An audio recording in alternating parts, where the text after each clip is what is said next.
This is in studio from Simply Timeless. I'm Jay Daniels. The coronavirus outbreak has been labeled the great equalizer by many, and its effects have been felt by people from all walks of life. Musicians are certainly not an exception. Pianist Kelly Green and bassist Luca Soul recently spoke with me during an afternoon stroll in Brooklyn, New York. Here's Kelly telling me how life has been a little different lately.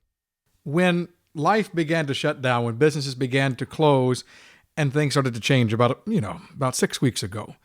What happened with you specifically? How did this impact you immediately? Well, we were on a duo gig at Fine and Rare, a place that we often play duo a lot. And Midtown Manhattan.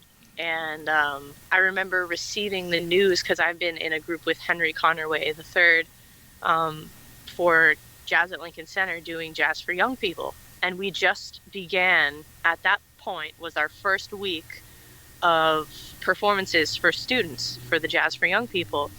We had a 4-hour rehearsal on Monday. We went to one performance on Tuesday. This was Thursday night, I think the 13th or the 12th of March. And I got the call from him. We were supposed to have a performance very early on Friday morning. And I got a call from him saying, Jazz at Lincoln Center canceled all their programming. I said, oh, this is going to be it. Meanwhile, my cousin was supposed to get married 2 days after, and we were supposed to be driving down to Maryland to go to her wedding. And, I had to call my uncle and say, hey, look, all my gigs are canceled. I started getting emails from all the different places that I play saying, we're cutting down our music. And then by Sunday, they said, no, we're closing. So I knew that I was going to have no work in the future for an undetermined amount of time. Yeah. All the clubs are closed for undetermined. We realized financially this is not the time to rent a car. Health-wise, this is not the time to travel. Or be around a bunch of people. Or just I guess morally, not the time to have a wedding, and have a gathering of people. We're just like, all right, we're staying home. And it's a weird time to be having those thoughts because we had just gotten engaged days before. Yes, that's right. And look at that right there. The band's on the finger. And now I want to talk about both of you in that sense in a little bit. But yeah, you bring up a good point, Luca. It's hard to celebrate, especially when you realize all of the things that are going on around you. For many, Easter was 2 days ago. And we said, how in the world can we sit here and have a celebration with all of this going around us? And it is a difficult time. I think it's not only been a financial, a professional adjustment for many, but we've had to look personally at our own selves. I know for me, I was one of the first to get cancellations because a lot of my work is with senior communities. And so I was getting cancellations before anyone else was. I remember it was a week or two before really things shut down. And I would have people saying, we're having to cancel group gatherings. We're having to, we can't allow visitors in. And I said, well, it should just be a few. And they kept coming day after day. And by the time that we got to March 13th, it was just about everything through the end of March and then into a little bit of April, just off the books, totally. One of the hotel lobbies I was playing in emailed me like 2 weeks, like you said, about 2 weeks before. They said people are canceling their hotel reservations because of the virus and, so we're not going to have the budget for live music anymore. And that was only 2 gigs, which wasn't that big of a deal. But I was like, uh-oh, it kind of was an indication that something was coming. And then even that Thursday, we went to the gig. And on the way and the whole time, I felt that something, just within me, I felt something was ensuing. Something was weird. I even brought my own microphone. And they have everything there for me, but I brought my own mic because I was like, I'm not going to use something someone else's face was close to. I started feeling that sense of urgency. The sense of urgency and being scared, of being afraid of getting sick, afraid of contracting the virus or, even giving it to someone else if I don't even know that I have it. But, you said something that made me think otherwise. You said, it's hard to celebrate now. And I completely agree, but I think that's why it's absolutely urgent for us to continue to put out a positive message and a positive vibe, because if we're not positive within ourselves, we can't spread that to others. And as artists, It's your job. It's our job, and we can't drop the ball in that area. We can't say, oh, I'm depressed and I'm not going to create and I'm not going to reach out. Like, that now is our time to really, really Artists reach out. Didn't drop the ball during World War I or World War II. They upped their game Well, and look, yeah. put out some of the greatest stuff of all time. Look at the music that came out during the Great Depression. Songs like On the Sunny Side of the Street, Side by Side, those kind of... I mean, they were slightly before, but yeah, they became popular because they were relevant. The songs are relevant. And I tell you what, I realized that things were starting to become... let me think. It was on the 10th of March. It was my last trip to New York. I'd been going into the city every day. And I went there that evening. I had done a gig earlier at Arbor Terrace in Morris Plains, New Jersey. And they were still having gigs, but only 2 visitors in at a time. And they checked my temperature, asked me a bunch of screening questions before I went up to play for the residents. And that evening, I went to Silvana in Harlem, had a cup of coffee, which now I have to, have my own coffee here at the house. And then I went to a trio rehearsal with Jen Hodge and Brennan Ernst. And we were rehearsing for a gig that was supposed to happen the next Friday. And then the next day, I was here at home, and I had just finished loading up my keyboard and sound system in the car to drive up to Port Jervis, New York, because I was going to do a show over at Middletown, New York. And just as I finished loading the stuff, I get a call from Harold. He's like, Jay, I was supposed to be out of the office. He's like, but I hate to do this to you. He's like, but we have to cancel. Everything's canceled. And from that day forward, I haven't gone anywhere except to the grocery store, maybe someplace to get food.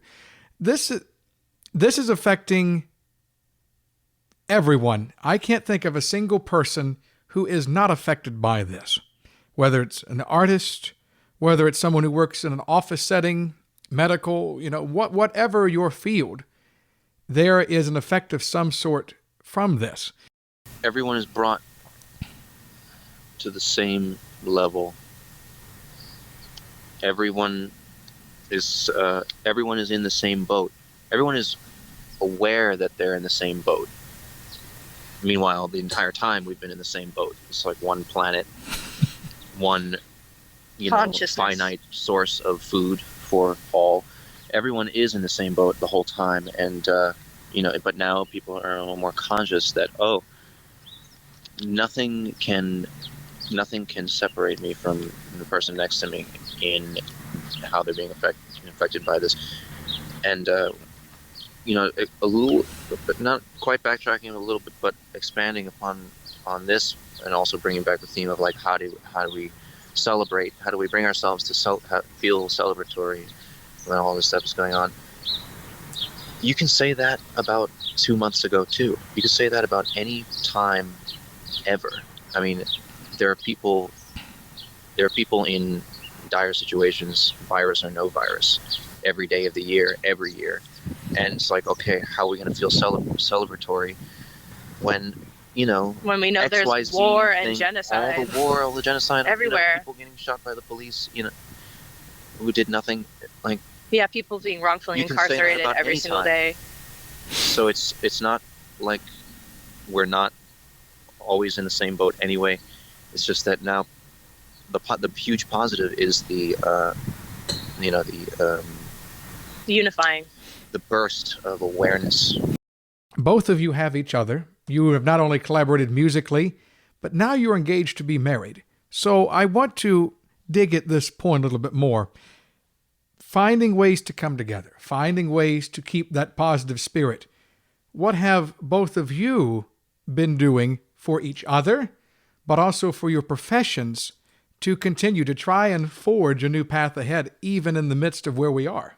Well, just been experimenting with like lots of different dishes, and we just go to the store, and when we're in there, we're quickly, trying to get in and out because we don't want to be in the store for long. We're covering our faces and stuff, and so what do we do for each other? We cook for each other.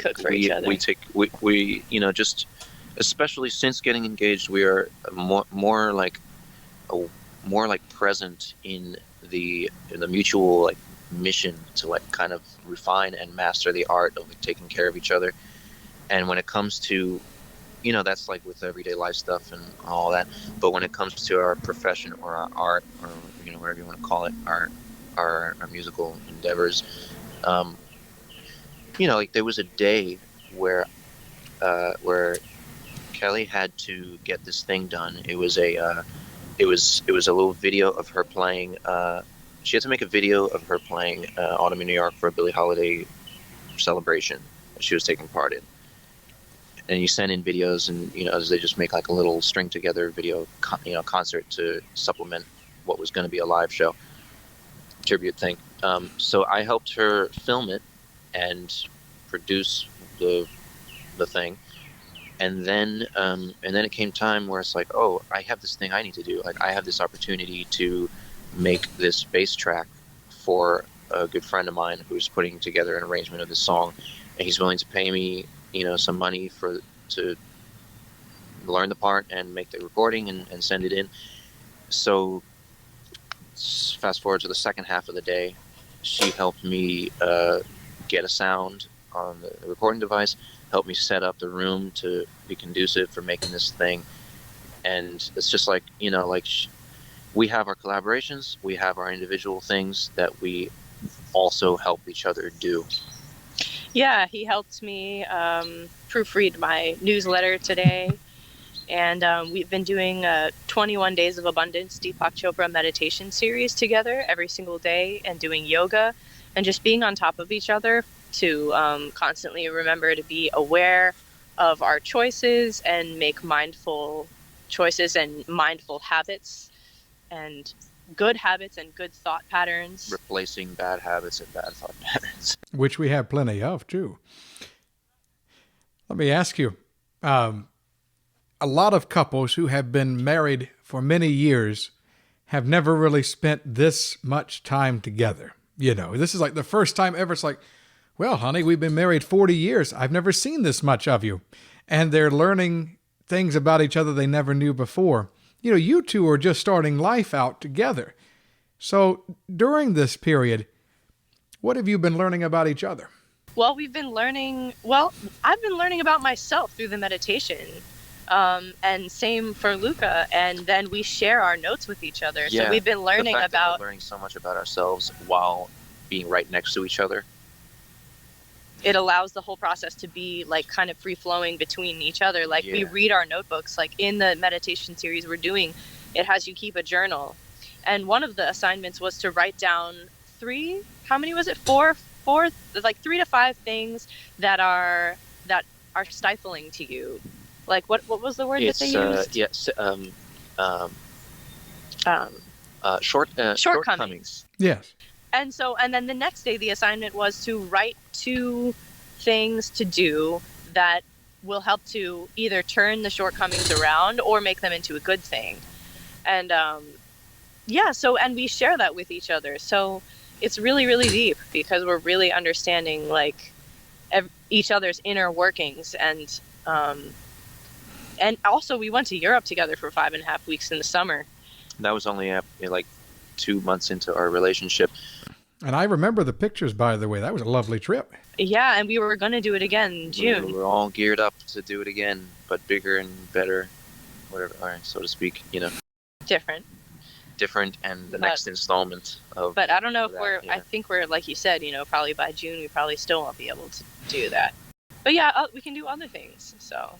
What are the things that scare you most about right now? For me, it's probably the recovery. Like the after effect. The aftermath. After it all gets back to quote unquote normal, what is normal? What's going to be the new normal? And how are we going to move forward, you know, with government and with, that's the most scary thing. I'll leave it at that. Good. Luca. I think I'm most scared of the opportunity to awaken to be squandered, because obviously this is an opportunity right now to really learn and reevaluate what's really important, and the power of the individual and the power of the masses as far as what we choose for ourselves. So like it's an opportunity to really grow. Yeah, I mean, Yeah, honestly, like yeah. sustainably, thank you for reminding me. My biggest concern that I was like falling over and that I've been thinking about for the past, since I was probably in high school, is the environment, the environmental issues. We need to fix slash, you know, we need to be taking precautions, each person individually, We're not helping with and all these gloves, all these rubber gloves and shit, you know? all the rubber gloves, all the, trees being cut down to make paper, and just all the things that's going on in legislation that are harmful to the environment. And the ice caps are melting at a rapid rate. And I'm you know I went on the Wildlife Foundation website, and I was reading about, okay, like, what are the things I can do to be more sustainable and make less of a carbon print myself. And I've been thinking I want to do some volunteering for them, and do something that can really help the environment and change people's perspective on, like, do I need to use this much toilet paper? Do I need, like, can I be okay with using recycled toilet paper, recycled paper towels, like, Or get in the shower. or get in the shower, or bring, like, bring your own cup. You don't need to have the Yeah. Starbucks paper cup every single time. Like, there's just so many things that we can do personally, on a personal level. Our diets is the number one thing. We shouldn't be just eating any, like, farmed fish. So it's like a bigger, it's the bigger picture. There's a lot bigger things going on, bigger than the virus itself. This is just one episode in the human narrative. Like, the way bigger thing is overall human inhabitability of this planet. You know what I noticed the other day? I have never seen the grass as green as it is right now. And if you look how deep blue the sky is in Queens, New York. You notice that? Yeah, Yeah. I think a lot of people are talking about this. Like, my Uber driver coming home from work yesterday, he was saying, like, oh, like, people are saying the sky is bluer now. Like, no, they just haven't spent this much time, like, Noticing it. looking at, really being aware. And life slowed down for everyone. It slowed, yes. Slowed way down. So, yeah, of course, your senses are more intense. Your color sensitivity, your taste sensitivity, what you're cooking for yourself, you're enjoying more. You're just like, oh my God, I'm alive, The gratitude for being alive and being on the planet. Yeah, I think that's why the colors are more intense for people, because of their perception. During this period and moving forward, how has music provided stability and provided grounding for both of you? Well, since I was in high school and I really knew how to utilize the instrument as a tool for emotion and an outlet, every time I felt something, I would just go to the piano and compose something, or play a piece that I'm working on, or something, and I would always end up writing something, lyrics and a melody and chords and a bass line and the whole thing. Like, it's always provided a solstice for me. If I didn't have the words, or if I didn't feel like talking to anyone about it, I knew that the piano and singing would be there for me. And it's such a beautiful thing, because when you hear something, even if it's just piano and there's no words, or just bass, by itself, just instrumental music, the intent behind it. It brings you down to that spiritual, human, like, oneness, and the consciousness, the collective consciousness. And Luca. I feel the most myself when I'm at my instrument. When, as I move towards, like, consciously questing for being more myself in every aspect of life, the more I understand that the instrument and the state of mind when I'm at the instrument is merely a not merely, not to downplay it, but it's just an access point. It's a door to feeling and being that experientially. And also when it comes to really focusing on my own reality only as the ultimate reality, where it's just, like we say, simplifying and getting back to basics with things. This is me in the room at my instrument. This is a piece of wood. This is my hand. It's like if I did the stuff that I set out to practice that day and really checked the stuff off that list, I feel a greater sense of pride and a greater sense of self-worth, being that I honored my own word to myself. And I also and the vibration, like the sound itself, like physically, is literally healing. Aside from all the things that we attach to it, more like metaphysically or emotionally, all that, it's literally a healing force, and the more we do it. Pianist Kelly Green and bassist Luca Soul, our guest for this week's In Studio from Simply Timeless. Find out more by visiting the website kellygreenpiano.com. My name is Jade Andrews. Thanks so much for joining us this week for In Studio.